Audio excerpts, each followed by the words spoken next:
Good afternoon. So yeah, they gotta get me set up with my slide presentation. So while we're getting set up, I want to say a shout out to Demetria Tucker. She was my librarian when I was a kid growing up in Roanoke.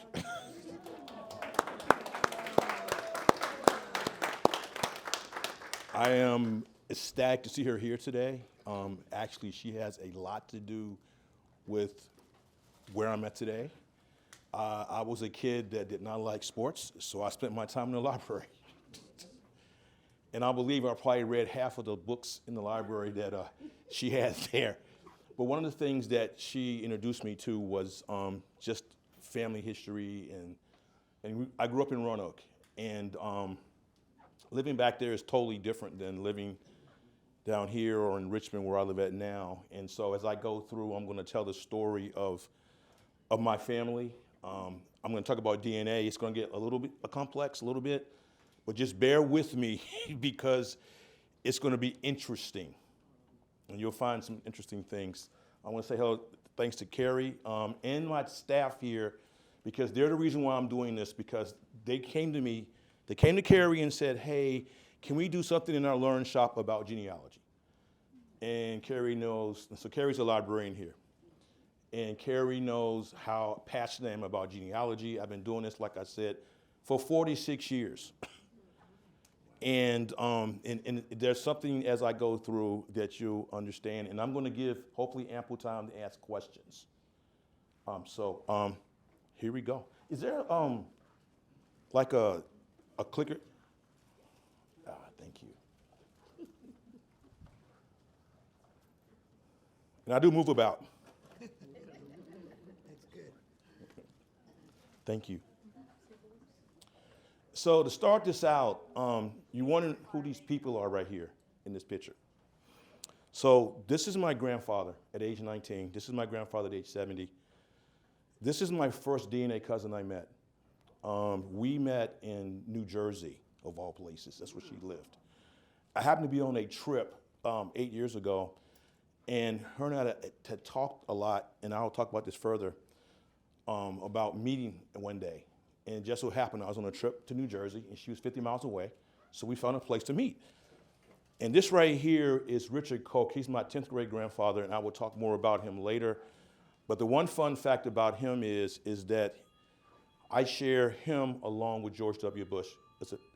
Now bear in mind, think about this, there are 1,024 grandparents when you get to the 10th grade grandparent level, so that's only one. I have no idea about who the other ones are. So basically, this is how I got started.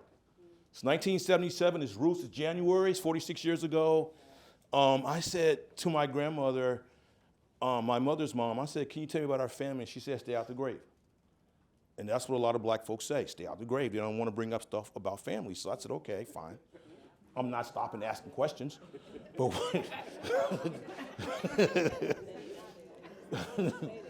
But my paternal grandmother was the opposite. She was a nurse. My grandmother on my mom's side was the youngest. She didn't know anything. That's why she said stay out the grave. But as time went on, she started talking to us and telling us things. But Roanoke City Library, that's right, back when I met Dee. And at that time, the only census available, 1977 was a 1900 census, because they come out every 72 years. And there's talk about changing that because people are outliving the census, so they want everybody to be dead by the time their name pops up. Well, now that's not the case anymore, so here we go. So this is my grandfather. This is his story. When I was a kid, I'm a third, so my name is Samuel Hayes III. I have no middle name, and I'll explain to you what happened with that too. So anyway, my grandfather was a product, and I'll talk about this later, the product of a white man and a black woman. His mother, they lived in Franklin County. He knew nothing about his dad. I found out here recently, I would ask him about his family. His response was always the same: you don't want to know those people. And then I found out that his mom left the family to move to West Virginia when he was around about 8 years old. And she stayed gone for 5 years. And so he was stuck with his grandparents. in a house that maybe had 2 rooms, and in the 1910 census, there were 18 people there. And he told me, and he would just, every once in a while, just drop something. So he says, when I was in the 4th grade, I quit school because I got tired of starving. So he said a good Christmas was an orange. So I went back and looked at the property records of my family, and I saw that they owned a cow once in a 20 or 30 year period. So they were abject poverty, and for my grandfather to come out of all of that and to be the man that he was. So what he's doing here is he's retiring. So he starts out, you saw that picture of him when he was 19. So he starts out as a water boy. He works himself out of the shops of the railroad. He goes inside the building. He becomes an assistant doing special projects for the president of the railroad. So he's running the mimeograph machine. He's crushing bottles when they get drunk in the office, because my grandma told me this.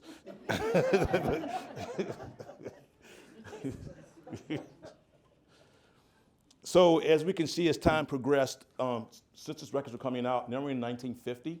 So if you've never looked at the 1950 census, the one thing about the census now is not as much information as it was back in the day. It was better back in like 1880 or 1900 because they talked more about where the families were from. Now they're like, take a representative sample of it.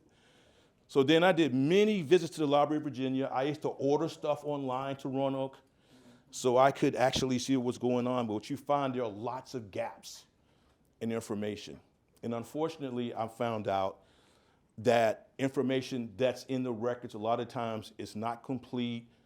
A lot of those folks are illiterate, and a lot of the people that were recording the information weren't that smart either. So you get really frustrated when you see things that should be there. Like, I'll just give you a gaping example. In Virginia, in 1896 to 1912, there's no record of who died. They said, we're no longer gonna make people do that. And so there's this big gap. The 1890 census got burned. So you go to 1880 and you got jumped to 1900. There's a whole lot of stuff going on in between that. So if you don't know family history, you have nothing. And so for me, because I don't know right to this day exactly who the man is. That's my grandfather's father. But I do know this, that I traced to the house. There were 4 sons in that house. One of those sons impregnated my great-grandmother. And one thing about her, unfortunately, is she was illiterate her whole life. She never went to school. My grandfather quit 4th grade. My parents went and got high school diplomas. I have a master's, and my daughter, the one that went to school here, has a doctorate in physical therapy. So only in America can you do this. We can say a lot of stuff about this country, but I'm telling you right now, my wife was born in England. Her mother's English. Her mother came here with 6 kids. Her dad's in the military. Her mother came here for the express reason of, I said, Margaret, why'd you come? She said, because my kids had a better opportunity here in America than staying in England. And I look at my wife's family in England. She just came back last week, and how she was able to do, and her siblings, and how her cousins are doing. It's 180.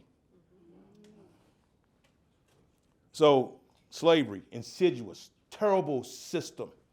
And as we go, I'll talk about my great-great-grandfather, Samuel Washington Holland. So basically, my grandfather actually changed his last name, dropped his first name, and dropped his middle name, only kept his first name. So he was born Samuel Washington Holland, my grandfather. So this is a mistake. I'm gonna do this. So my grandfather's name was George. Well, anyway, he was owned by a man that had 47 slaves. And he died without a will in 1857. So this is the actual document. Because one thing about me, I like to document everything. So this is the document from the courthouse. So if you look here, you'll see George. Where's George at? Okay, right there. Right there. And he's worth $850. So if you go back to this, you'll see he's worth $850. That's the equivalent of $29,115 today. This is why slavery was so insidious and so profitable. You're talking about a 14-year-old boy worth that much money. This is the plantation that he grew up on. I took this picture myself, 2017. This family still owns this plantation. The Holland family still does. And the thing was, they have a website, and they're advertising as a place to do family reunions. So I actually contacted a lady about 2 weeks ago.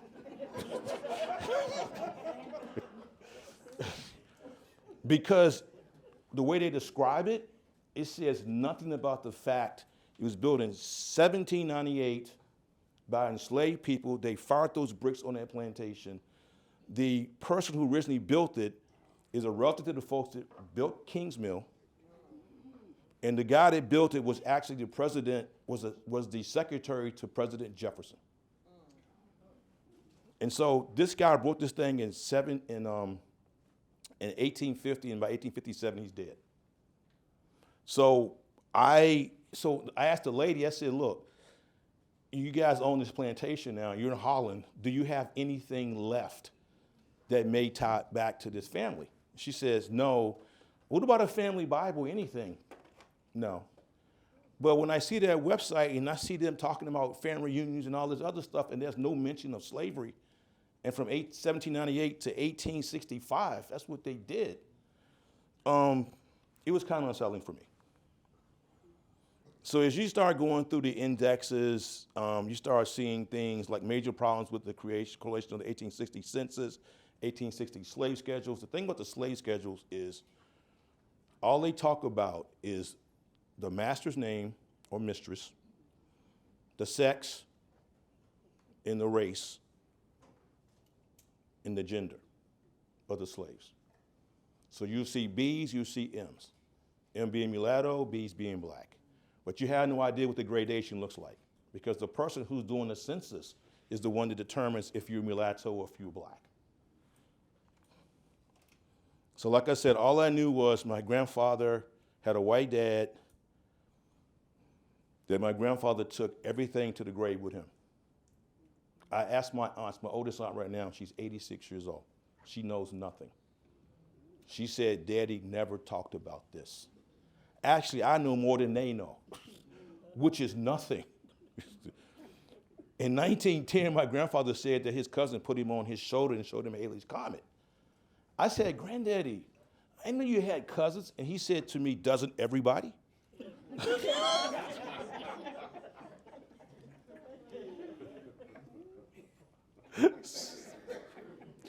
So okay, I left that alone. So anyway, one of the things I found out was that my great-great-grandfather, George Washington Holland, was impressed. And impressment is a system that came up by the Confederacy where they said a slave master, a slave owner, had to be willing to let their slaves come to build fortifications for a 2-month period. And then they would value the slaves, so in the event the slave died, they had to pay them that much money. So this book came out right here. This is interesting reading. Came out about 5 years ago. Never heard of impressment in my life, but they also can impress free blacks too. So they could just make you go. Well, anyway, in 1863, my great-great-grandfather is valued at $1,700. And in 1864, he's at $5,000. So you can see the money right here in today's dollars. That's how much he was worth in today's dollars. And this right here is the transcription. So if you see George, you see J.W. Miriam Holland, you see George, it's $5,000. This is the original document.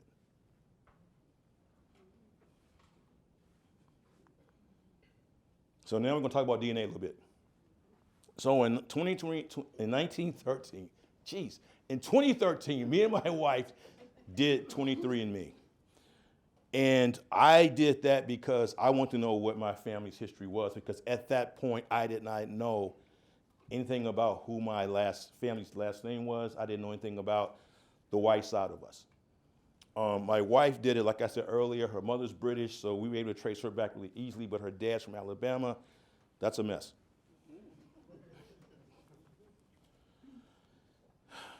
So I'm going to see if I can play this, because it's about a minute. It talks about haplogroups, the importance of your Ys and your X's and everything. Let's see if we can play this. So you guys can't even hear that. Hi, I'm Eleni with the 23andMe customer care team. You may be wondering, what is a haplogroup? Let me explain. Through our haplogroup features, you can trace your direct maternal or paternal line back thousands of years. You got your maternal haplogroup from your mom, who got it from her mom, who got it from her mom. You get the picture. Your haplogroup assignment basically lets you trace your maternal or paternal ancestry to one mutation at a specific place and time. Keep in mind, there are hundreds of tiny mutations that led to the formation of hundreds of different haplogroups, some of which are super small. Your haplogroup isn't always the best indicator of your recent ancestry, but it can be cool to get a sense of where your ancestors may have lived thousands of years ago. Haplogroups are a combination of letters and numbers that show you where you can be found in the huge haplogroup tree. For example, L2 is the most common haplogroup among both Africans and African Americans. Haplogroup H is extremely common among current-day Europeans. It has over 20 subclades, most of which break down into even smaller haplogroups. So you may know that most of the DNA that you inherit is from both parents as a mixture, but there are other types of DNA that you only get from one parent. Everyone inherits mitochondrial DNA solely from their mother, and this is used to assign a maternal haplogroup. If you're male, you also have Y chromosome DNA that you inherited from your father. This is used to assign a paternal haplogroup. As a female, I don't have a Y chromosome, so I don't have a paternal haplogroup assigned to me. But this doesn't mean I can't learn about my paternal ancestry. To find out more, watch Josie's video about what women will inherit. Okay. I couldn't explain all of that, so I thought I'd just do the video. So anyway, most black men have a haplogroup with an E if you're from African ancestry.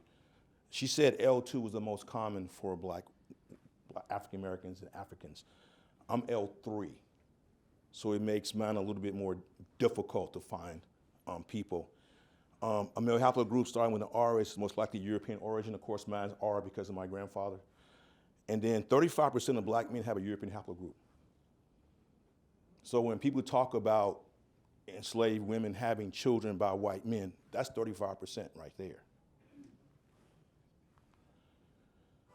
Oops, that always happens.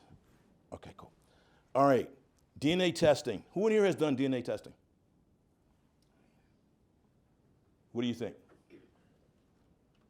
I'm just adding this to the study.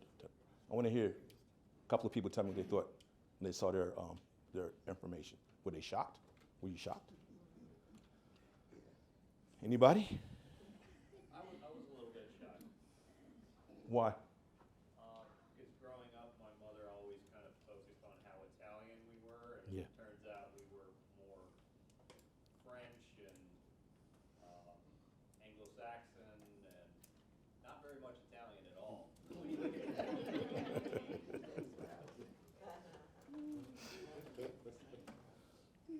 My son did it, and I'm adopted, so it helps me learn more about where I come from. So, like, my son explained to me, because we used to always want to know, like, how much African, because my adopted mom used to tell me that I had Indian in me, and come to find out, I only have 4% Indian, That's a lot. you know, and the African was only like 35%. We had more Scottish in us. So I learned a lot about where I come from being adopted, so that really helped me. And, No, it's always good to identify. yeah. Some was interesting. I found that I'm mostly Irish, Scottish, and English, which I knew from my parents telling me. But I did find a sister that I didn't know existed. Oh. Yeah, that happens. A lot. I look at mine all the time to see if any extra folks are popping up. Yeah, that was a surprise. So far done. This is mine. And I'll tell you this, I was not surprised with the mix. Of course, the blue is the European, and then the purple is the African. But what did surprise me is this piece over here, this Northeast Indian. and it's real, and all this other stuff, you know. So anyway, I know it's real because there's a guy on my 23andMe that actually connected with me about 5 years ago. And I asked him where he was from. He says, well, I'm from California, but I'm from India. I'm from Mumbai. And his DNA composition is 96% Indian and 3% Southeast Asian. So there is no white, so we're not connected that kind of way. Now, what makes it interesting is everybody in my family, as far as back as I can go, was from Virginia. We don't, you know, so obviously one or two things happened. One of the white ancestors came through something and got to Europe, or there was a story of two ships coming to Fredericksburg bearing slaves from Madagascar. And those Madagascar slaves have that type of mix with the Filipino and Indonesian, all that kind of stuff. So I can't figure that one out yet. So as they said about X and Y, the X being your mom and your Y being your dad, and the X, X, X, and your Y, Y, Y. And so this is a good chart right here to give you an understanding of your Y DNA and your X DNA and all this stuff in between. And then your, a man has an X DNA actually that transfers perfectly from his mom, because like he can't mix it because the father has no X to mix it with. So if you do a 23andMe, this is why I advise anybody that does any type of DNA testing to do Ancestry, because of the number of people that have tested, and to do 23andMe to get the haplogroups, because you can't get that from Ancestry, and it gives you a better understanding of your family history. There's another thing called Y-DNA test, and so it was because of this test I figured out the family last name that I should have. So my name should be Turner. If I had not, so my highest match on 23andMe was that white lady I'm going to show you again in a minute, for a long time. But I didn't know who she was. She was just a person on the screen to me. We couldn't find out she was from Roanoke, just like me. And we trace ourselves actually back to the same fourth grade grandparent, and back further, which I'll get into a little bit.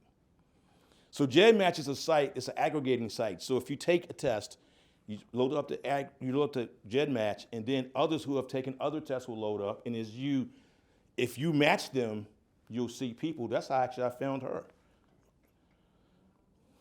So GEDmatch.com. Now, I'm going to go through some people that relate to me. So this is Marion, met her in 2014. She was my highest match for a long time. And so to get to talk to her about the family, her family has some interesting stories. And what I'm finding out is, unfortunately, some of the dysfunction in my family is from her family.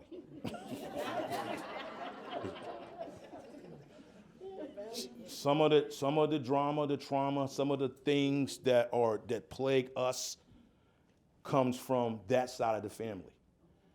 And it all makes sense now, because she told me some stories about how the fact that her dad was an alcoholic, that runs in my family big time, and they had to take her and her two siblings away and have them raised by the great aunt because he did not provide for that family.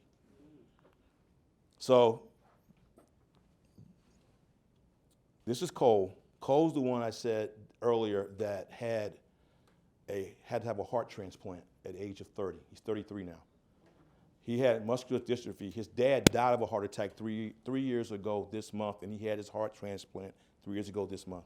So his mother dealt with losing her husband and having her son in intensive care at MCV at the same time. These are good people right here. So this is another Turner relative. So his wife just recently died suddenly here like 5 months ago. That's their daughter, Becky. Now, Becky says she came because she said her dad says crazy stuff sometimes, and she had to make sure that he didn't say anything.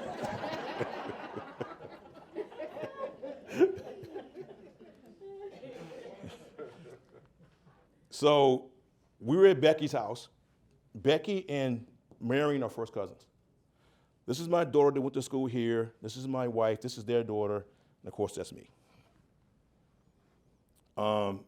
This is Rona again. This is Rona's sister. Rona's sister's kids. Now, Rona is married to a guy who's Japanese, but her daughter is married to a guy that's Korean. And this is us at the hospital when Cole was getting his surgery. So the 1, 2, 3, 4, they're all siblings. And so of all the Turners, I'm the closest to this particular family. I have the most contact with them. So now this is interesting. This is my first relative that I've ever met from my Holland side of the family. Because remember my grandfather said, you won't know those people. So her and I connected because I had posted something on Ancestry. So she is she's like me with genealogy, but she's young. She's the same age as my daughter. She's 33. So she flew down from New Jersey to the Library of Virginia, and we met there. It's about 3 or 4 years ago. She's a great person. So one thing with my grandfather, like I said, once he left Franklin County, he never had anything to do with his family ever again. And so as I understand now about his mom and about the fact that his the guy who I believe is his father is the oldest son in the house, he moved to West Virginia, working in the coal mines. In 1929, he was in a coal mine. They put up metal plates to make sure the mine is safe. One of them fell and collapsed and killed him. So the reason why I have not been able to identify exactly which male in that house was who it is, I'm waiting for someone to take DNA so I can match it. Now, this is where it gets really interesting. This guy right here is my cousin from Africa, which means that we share now he lives in Africa, he's African, he's from the Igbo tribe. This means that we have an ancestor in common at least 200 years ago. So you gotta think, that DNA carries. So DNA might not get your ethnicity right, but what it does get right is who you related to. So if someone tells you, that stuff is off, forget it, they're lying. Now I'll tell you a real quick story. I have a DNA cousin, his name is Terrence. We got a real high match. He didn't know who his father was. And so we started looking, and we could not figure it out. So then one day, this lady tested, and she tested high like him to the extent they could be siblings. And come to find out, they were half siblings. And so this was like a year ago. And so she introduced him to her dad, which is his dad. Now, the flip side of the story is this. His dad was a relative that we had missed for 50 years because their mother, he had a brother. So the woman who was the dad's mother is my mother's first cousin. She didn't take care of the kids. They took them away from her. And so now we've joined back a whole family. And now we know where these cousins that disappeared to are at now. So I've actually talked to them. I mean, it's an amazing thing, DNA. That's the flip side. And there's the bad stories about DNA too. Now, this is my grandfather's uncle right here. And you can see the resemblance from that house. Yeah, that's the resemblance. Now, to give you a contrast, I'm going to show you a picture of my grandfather's half-brother right there. This guy right here, his dad was white as well, so he was the first deputy sheriff in Beckley, West Virginia in the 40s. But they ran him out of there. Something happened crazy, so he had to leave. I don't know the whole story, but the young lady that I took the picture with, that's her great-grandfather. So you're all tied together. Now, I'm talking about my family from Richard Turner coming from England. So I want to talk about the wives, because women a lot of times bring interesting stories too. So my fifth great-grandmother is Jane Hunter Turner, and she could trace her lineage back to Jamestown. So that guy in the picture, Richard Koch, my 10th great-grandfather, is her 5th great-grandfather. And as you read all of this, you can see how the first family member came over from Jamestown in 1610. They got married into the Koch family, and then the Koch family became Quakers, and we know that Quakers normally don't have slaves or don't keep slaves, but there are stories of slaves, family members fighting family members that keep them slaves. And so my family member has this going on. So when you look at this next slide, Robert Pleasance is a cousin. You start seeing names of people that you can recognize. John Marshall, George Wythe, this guy, Edmund Pendleton. I mean, these people all are tied to women Mary as well. And so, long story short, after all this going on, these 78 former slaves belonged to the guy that actually started the thing up. So 350 acres of land was given. They founded a school. They had a Civil War battle there, and the land is still in the possession of the people.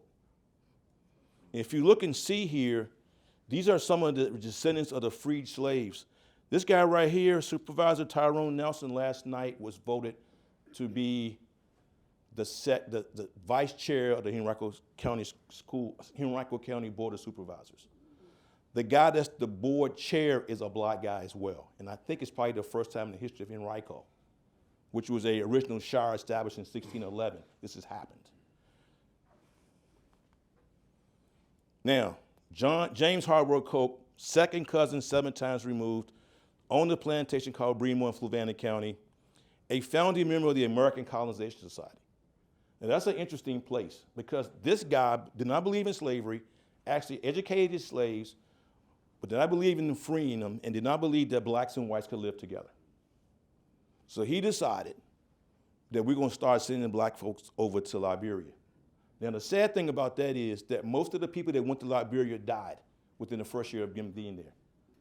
And the reason why, because many of the slaves had been here for 200 years already, so they were sickened by the very diseases that used to be okay. So malaria, it wiped them out. There was a free black family from Franklin County, 30 of them, that went there in 1833.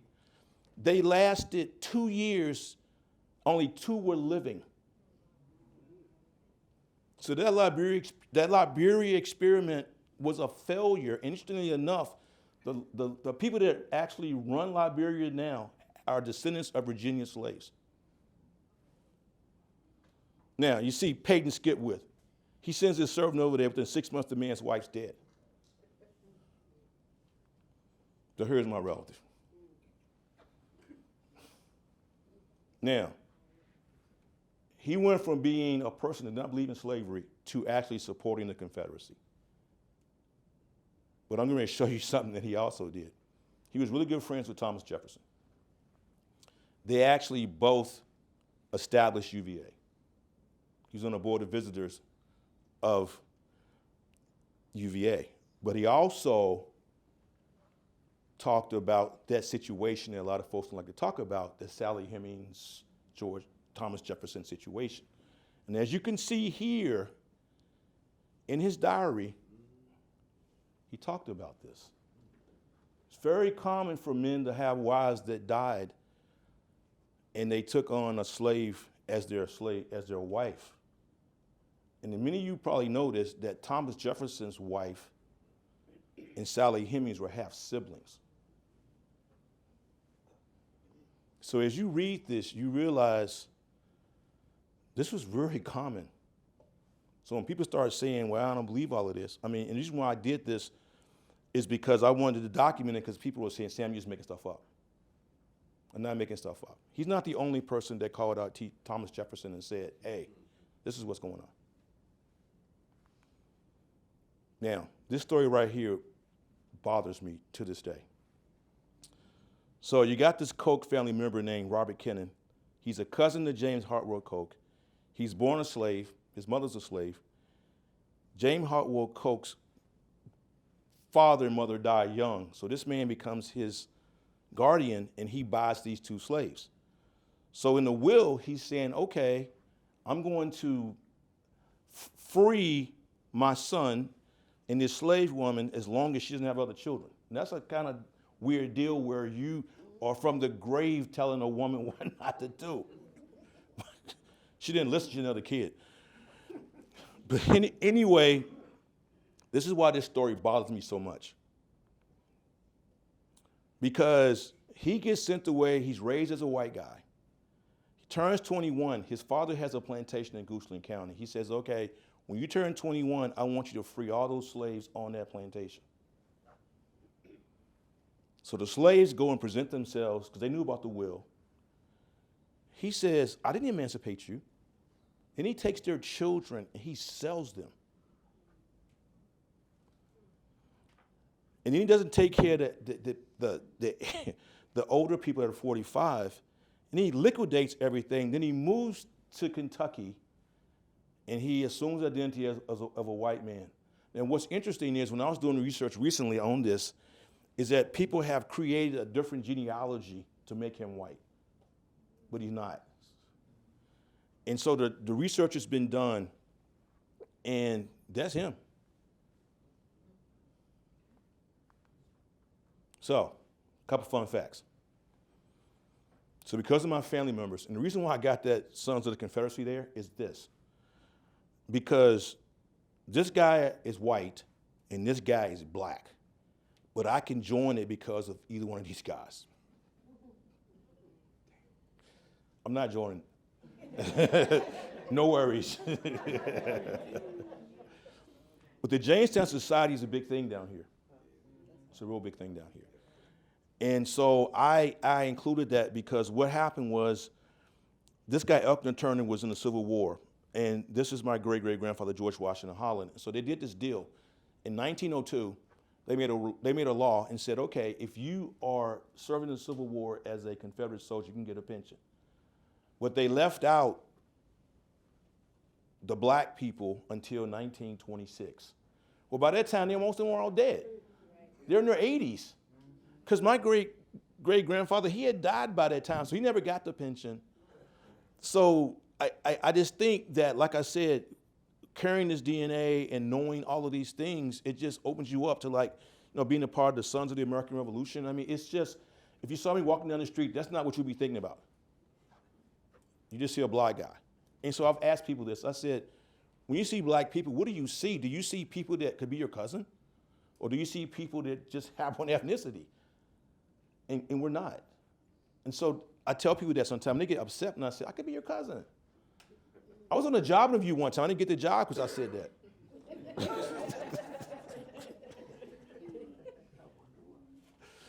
So as I said earlier, I share the same 10th great-grandfather with George W. Bush.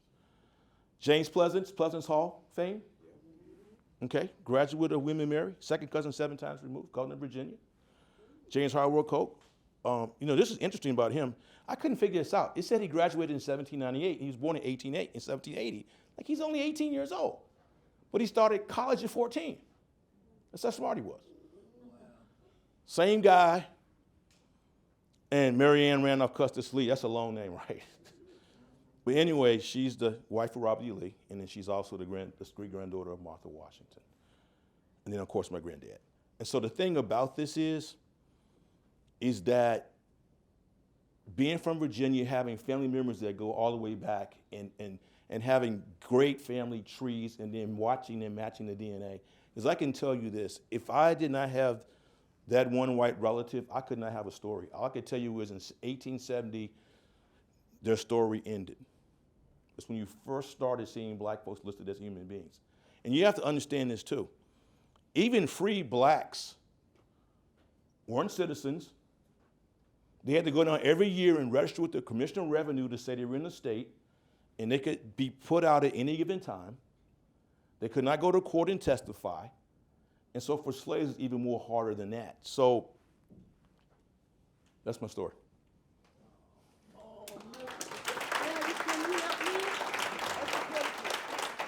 So you guys can ask me questions. How much time do we have left? How many?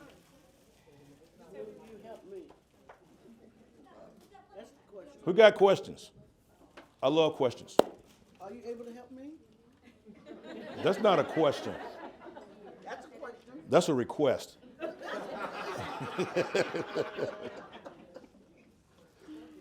Who's got a question? Somebody got to have a question.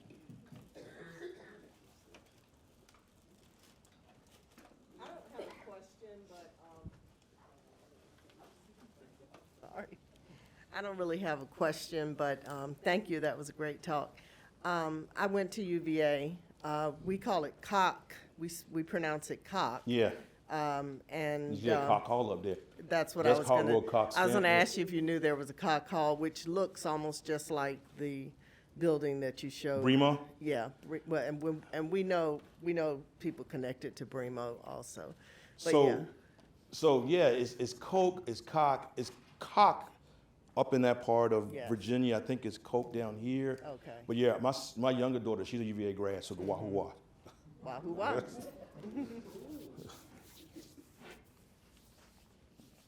Hey, Sam, thanks for Hey, how you doing doing? this. Yeah, good to see you. You mentioned just briefly in your DNA profile some Native American. Yes. Have you had any work on that?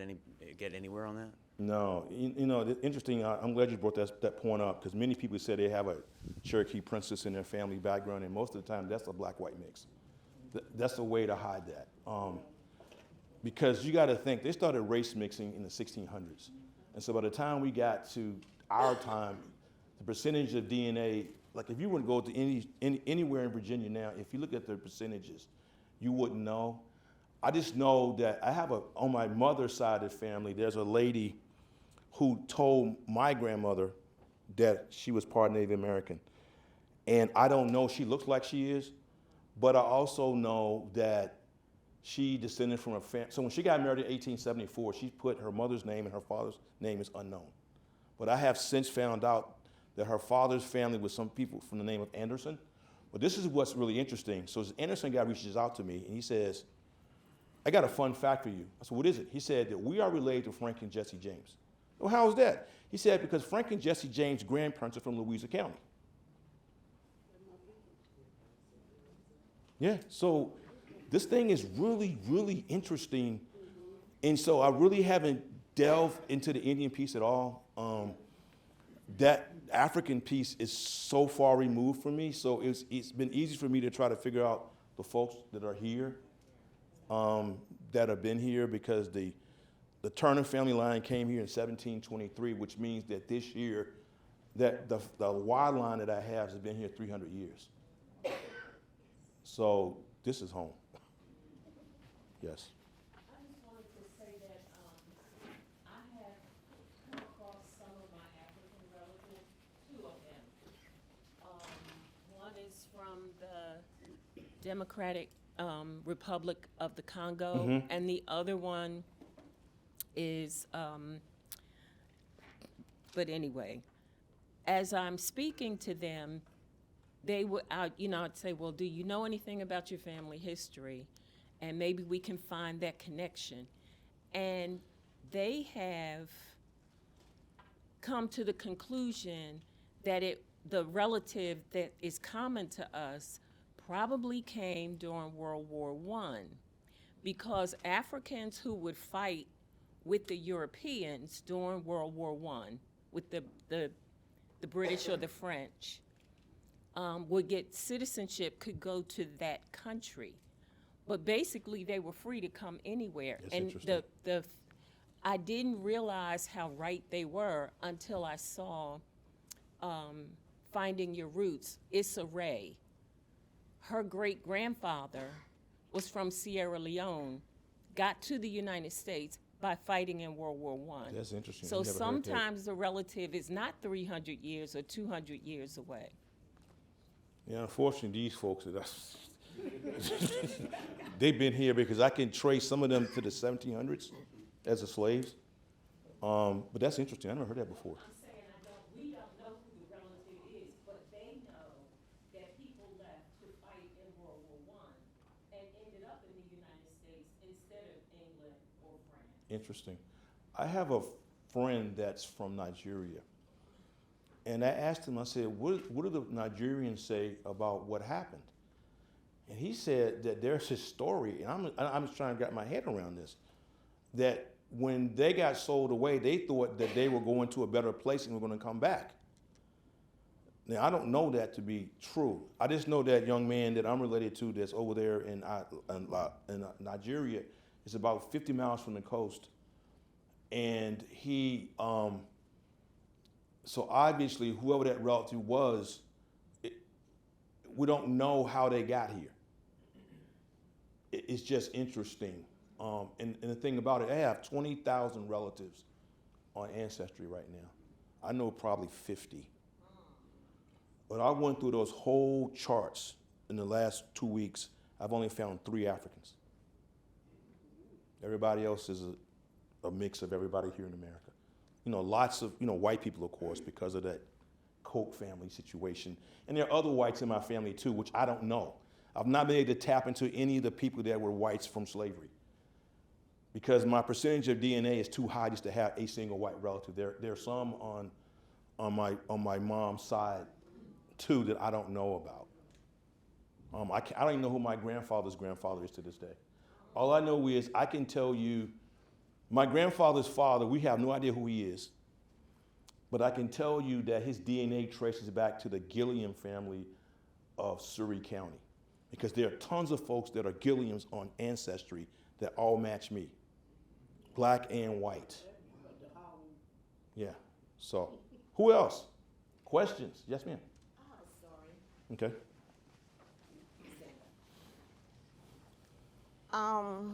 I've been a year on the DNA ancestries. My sister did it. She found her father and she found her mother. When you said, I want to piggyback on what you said about, the older people say leave things in the grave while they're buried. That is so true in the black community, okay? When I was growing up, my mother was an older lady. She had me and my twin sister. My older sister was like 18 when me and my sister were born.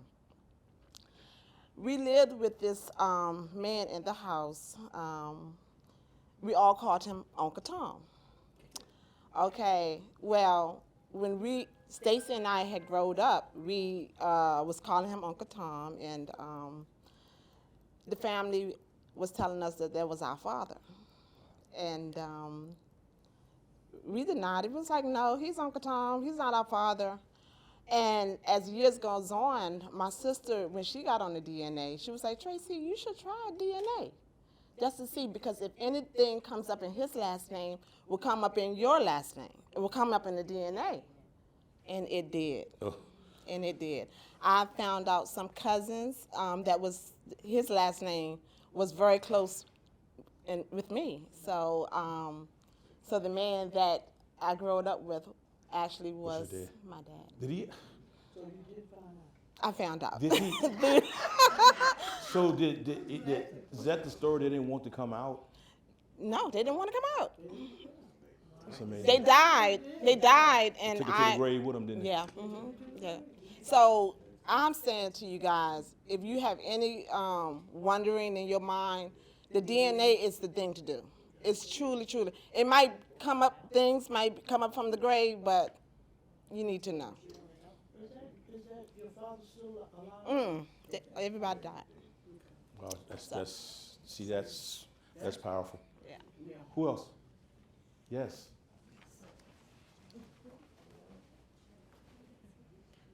Okay, I actually have 2 questions, and I think the first one really segues on that very nicely. So, you've learned so much, and I'm curious about how it has changed your understanding of yourself. It kind of makes you a whole person because, you grow up and your grandfather has all this anger inside of him. You're like, why is this guy like this? And you don't know who you are, where you came from. You just have these things. But I'm going to tell you something that's interesting that I found out. So my grandfather should have never came out of his poverty. Because normally when you come out of that kind of abject poverty, he had 11 kids. All of them went to high school, half of them went to college. And I'm like, well, this is a guy that had a mom who left him, a father who rejected him. How did he do this? But what I'm finding out is that in your DNA, there are things that you carry from your ancestors. And a lot of times, we talk about the traumas. We don't talk about the successes. Right. And so you start looking back and seeing what certain ones did. It's like, oh, he just tapped into what was in him. And my grandfather, he was like, This guy was, and I always make this joke all the time. I said, my grandfather was using Scott's turf builder in the 60s. Nobody black was doing that. He had 2 sets of encyclopedias in his house. He was doing Time Life books back in the 70s. So even though he only went to the 4th grade, if I were to bring him into this room and let you hear him speak, you would never know that he only went to the 4th grade. But I think he tapped back into, because it wasn't his mother's side of the family, because them folks, they were poor. It was his father's side of the family who he did not know that he tapped back into their DNA and became the person that he was. And then for me, I took my grandfather's mantle, because my dad was not like that. He didn't have the get up and go that I have. It was like it jumped a generation. And I have it.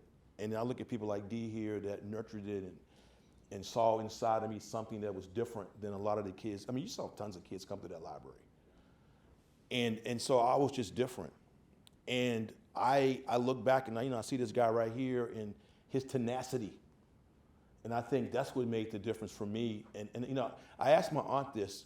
I said, Aunt Hazel, what do you think Granddaddy would say about his story being told? I don't know if he would like it or not. But she said she think it'd be okay. She said, we need to know this. And so I've taken it that if she said that and she's his oldest daughter, my grandfather had 2 wives. First wife died at 28, then he married my grandmother. My first 2 aunts, one of them was a school teacher, went to Virginia State, and was a college. She taught math down in North Carolina. My other aunt became a social worker. So I just think that I tapped into something that was there. What's your second question? So this really is based on some recent conversations I've gotten to have. You mentioned that you encounter a lot of challenges, right? Anybody doing genealogical research, and especially in the African American community, is going to hit walls, and they have to be devastating. And how do you overcome that? Look for where do you look for the silver lining? When you've hit the wall, how do you keep that optimism alive? So I've been doing this for 46 years, and DNA was a gold mine. But sometimes I was talking to my cousin, because her and I started this journey together, and I was talking to her this week. This week. And going down to that library and going over those personal property records, going over, you see stuff like, for instance, in 1867, when they passed they had to reorganize the Congress, and this is the first time black men could vote. And they said that 93% of every black man in Virginia voted. And when you go in and see your family members. But then the hard thing is that many counties did not do a good job of keeping records that pertain to black people. So you can't find these things. That's the frustration. Or there's a document, like a lot of people don't know this. So you got to think, during slavery, you had all these black people that were living together. And then they decided in 1866 in Virginia to pass a law that said everybody that was shacking is now married. And we're going to go around and we're going to record all those records of all your relationships. So that's 95 counties that should have records. Only 20 survive. So of all the DNA records I've done for my family, I've only had 1 county, that's Wood County, that survives. And the crazy thing is, my grandmother on my dad's side told me about her family from Wood County, and everything my grandmother said is true, down to the names of everybody. And so what keeps me going is that one day I might go in and find something that I've missed these 46 years. Just like finding out last night that my great-grandmother actually was away from my grandfather for 5 years. So he had 2 sisters. And so when she did get married to this man, his name is Albert Hayes, his oldest sister said he was so mean that he hit her one time and knocked her across the room. And she said, you know what, I'm getting out this house. So she married a 35-year-old widower to get out that house at 17 years old. So some of these stories See, I didn't grow up in a household where we got hit and stuff, so that's foreign to me. I've heard stories about people getting hit. We didn't have all that crazy in our house. And consequently, I didn't do that with my family either. But what I'm saying is that keeps me going, that I might find that my great-grandfather one day. I think I may have found him, but I need somebody to test on ancestry because I'm a firm believer in making sure that I document what I'm saying. You know how you see somebody on ancestry with a tree and they have the parent born 3 years before the person? You know that can't be that person. You know that. So stuff like that you look at. So I'm very careful when I add stuff. Now, you know, the thing about the white side of the family is some of them I can trace back to the 1300s. Yeah. It's really interesting. Yes? I'm thinking how you collect all this data and store it and rack and stack it. Is it on paper? Is it electronic? It's all electronic. Yeah. And I was thinking this morning, and I was thinking, oh my gosh, nobody knows where everything's at on my computer. So I'm going to tell my wife and my daughters, and I'm going to say something interesting about DNA too. So I mentioned earlier my mother-in-law was from England. My wife was born there. Parents got married in the 50s, mixed couple. So my youngest daughter, the one that went to UVA, just moved to London last month. And she has dual citizenship because of her mom, but she connects with those European people. And it's because of her mother. And so it's just interesting how when I sit down with this first cousin right here, Marion, and we just talking, and all of a sudden I can feel that familiar connection because we're related. And even though you've never met this person in your life, there's something special about the relationship that you have. So I would encourage anybody that's interested in knowing who they are and where they came from, take the test, but be prepared to find some secrets. Anybody else? Yes. Comment and a question.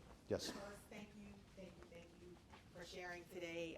You've definitely opened my eyes to a lot of things and have inspired me. And my question centers on this acknowledgement in the African American community of not talking about hard topics, traumatic experiences. So what strategies or tips would you offer for us to have those hard conversations so we can get details and names and at least a starting point, even if it's just for moving forward? I think that you got to make the people that you want to talk to feel comfortable about their stories. And I think you got to tell people how important it is. When you're having these traumas in your family going on, and you're like, well, where'd this come from? I wasn't raised like this. And then you start having the conversations and knowing that, oh, granddaddy dealt with this one, or great-grandma dealt with this one. And I think you got to come back from like, there's nothing you could have done to change our situation, but let's just make sure that we don't pass it to the next generation without knowledge. I mean, my grandmother, she came around and she tried as hard as she could. She quit school in the 3rd grade. This is what she said to me. So her father was a tenant farmer. And every time she said they get to go into school, he dragged them out of school to go pick crops. She said, forget it. I said, your parents let you quit school at 9 years old? She said, yeah. And that particular grandma, she did day work, but when I was a kid, she had a store. And I used to go over there every time I got a nickel and get me a raisin cake. Because her store was across the street from her house. And talk about trauma. My grandfather, her husband, my mom's dad, he didn't know who his dad was. His mother died when he was 5 years old. She had breast cancer. So he was raised by his grandmother and his aunt. And so he was an only child.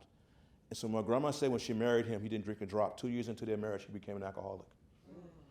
And so he had all of this trauma from his childhood. And so my grandmother told me this story about how they lived in this 3-room shotgun house. And my grandma said, I'm tired of living like this. So she found a house across the street that was vacant. She brought it, she had it fixed up, and she told my grandfather, we're moving today. He said, don't worry about how I got it. We're moving today. And so we started talking about, I have to say, I have to give tribute to the strong black women that are in my life. My wife, my daughters, my grandparents, my grandmothers, my great-grandmothers, because they were the foundation for me being where I'm at today. And so, when I see women not being treated the right kind of way, that bothers me. So anybody knows that works for me knows how I feel about that kind of stuff. But I'm just saying, that grandmother, or my other grandmother on my dad's side, who had 9 kids, told my grandfather at the age of 41, with her youngest child being an infant, she said to my grandfather, I want to go to nursing school. He says, well, one caveat, you cannot go to nursing school and make more debt. For us, if you go to work, you can't bring in more debt. Well, she went and became a nurse. Now, the thing about it, she had an infant, a 2-year-old, a 4-year-old, a 6-year-old, an 8-year-old, a 10-year-old, a 12-year-old, a 14-year-old. So when I was a kid, she was the 3rd shift supervisor at the black hospital I was born in. So I can't say I can't, when I look at them women and my grandfather and what they did, I can't have an excuse. I have to keep on pushing. I mean, I went through a layoff. I was off. I had no job I had no full-time job for 6 years. My wife looked after us. I worked for my brother-in-law. I did some stuff consulting, but my wife held it together for us. But I couldn't get in a pity party because I think about those women. My grandma, what my grandmothers. So I remember my grandma on my dad's side. So if you know anything about Richmond, there's a store called Miller and Rose. They had one in Richmond, in Roanoke. And you go to this place called the Tea Room. And my grandma had them white gloves on. My grandma was hostile. And so she would go up there and do that thing. She might be the only black woman up in there doing it, but she did it. So this is what I saw. And as a kid, my mom used to take us to the most richest white neighborhoods in Roanoke and say, you guys can live like this. They never told us, oh, because you black, you got this limitation. My mother said, this is how you can live. And that was it. And so I live how I live because of my mom, because of the stuff she implanted into us. We got to be getting close to time, right? Yes. I did the ancestor thing, and what I find a lot of times is like things will pop up on my phone. Those hints? Yeah, like you have a cousin that's like, somebody so. And I was just curious, when that happens to you, do you actually follow up on every single one of them? I follow. I look at them and say, this don't make no sense. This is wrong. Because it's algorithms driving all of this. Yeah. But the cool thing about having white ancestry is that there are records. One thing I have found out, though, is if you're a poor white or poor black, nobody cared about you. The people that they actually did the records on were people that had means and money. So those cop people that he talked about, their records. But some of their relatives that didn't do so well financially, they may show up in the census here or there. But other than that, and then sometimes it'd be the wrong information. I mean, it is so frustrating to see somebody in 1870 that's 30 years old, 1870, 1880 that's still 30 years old. I mean, that happens all the time. And after doing this for so long, I can say, nah, that's not right, that's not my relative. But then you start seeing the patterns of people that you are related to. So yes, follow the hints. Yes? So I think to some extent, all families are guilty of either romanticizing a certain part of their lives or maybe placing certain family members on a pedestal or building a certain construct around who you think you know.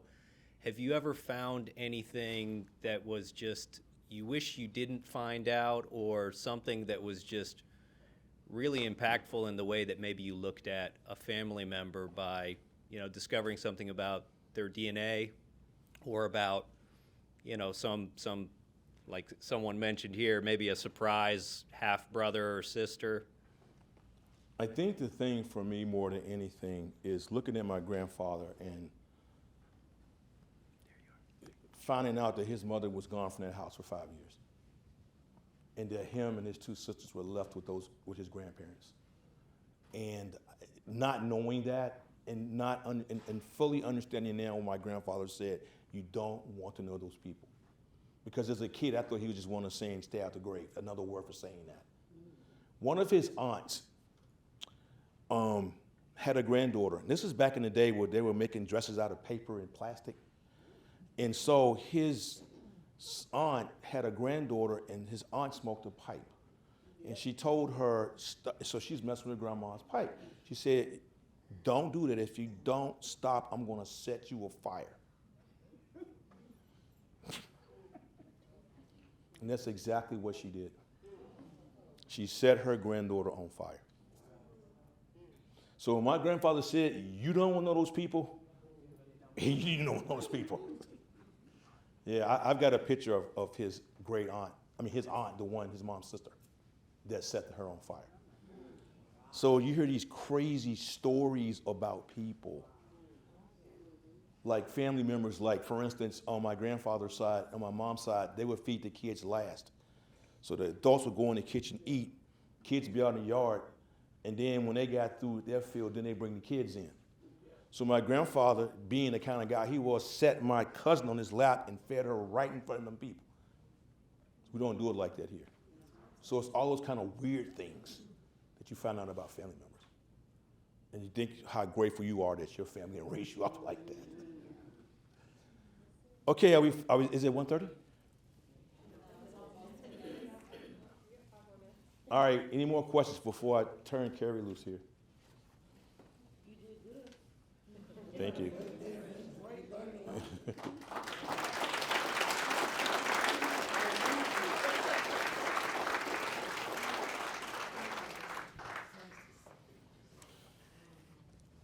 Sam, you are amazing. When I first heard Sam's story and I saw and heard about the research that he was doing, I knew that he needed a stage and that we all needed to learn from him.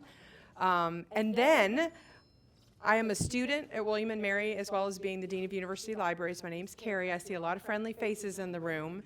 And I have been doing a dissertation on learning at work. And after I presented what the classes were going to be, I wish I knew who it was, but somebody came up to me, and I wonder if they're in this room. Somebody came up after my first presentation and said, we want a genealogy workshop. Can you do a genealogy workshop? So we finally got to it. It took us a little bit of time. Are you in this room? Is there somebody in this room that told me we need a genealogy workshop? Okay. It was in passing. Anyway, I'm so glad. It was worth the wait. I had heard it, but just to see it with everybody in the room and to hear it again, it's a lot. And yeah, I gave you a lot.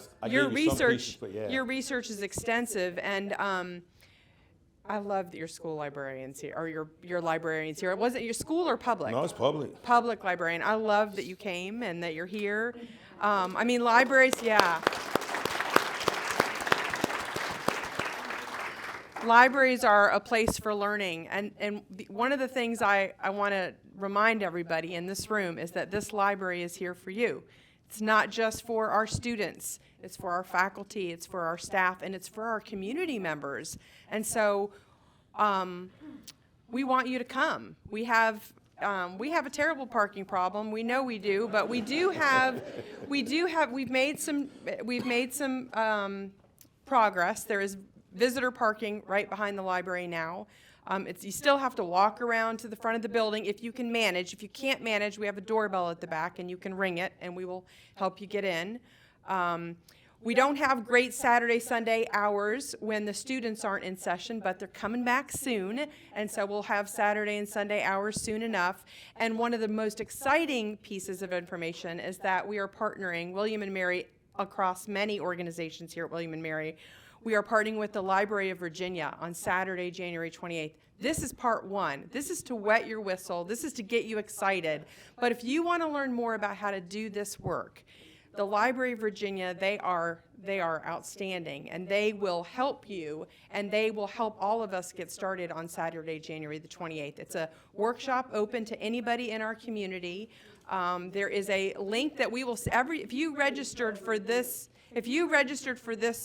session, we will follow up with a link so that you will know how to register for that Saturday, Library of Virginia. It's going to be right here at the library. The Bray School Initiative is going to be present and do some education on what they have going on. They have lots of interesting work happening. They have genealogists on staff and oral historians on staff. So it's going to be a great, great day. I don't know if you know this, but Earl Greg Swem was a professional genealogist. The gentleman that this library is named for spent a lot of time doing genealogy work in the state of Virginia. So anyway, this is the first of many workshops that we will do in the year ahead on genealogy on this campus. So look out for that, those announcements. If you didn't register and you want to make sure we know how to find you because you're here and we know you're interested, you can give your name on the way out to Joanna. Joanna's back here in the green. If you registered, you don't need to give your name to Joanna, but if you didn't register and you just came over here last minute and you want to know what's going on, we want you to get that information. And I just want to say, Sam, you are a treasured colleague. You are an outstanding leader, and I really appreciate you so much. Thank you.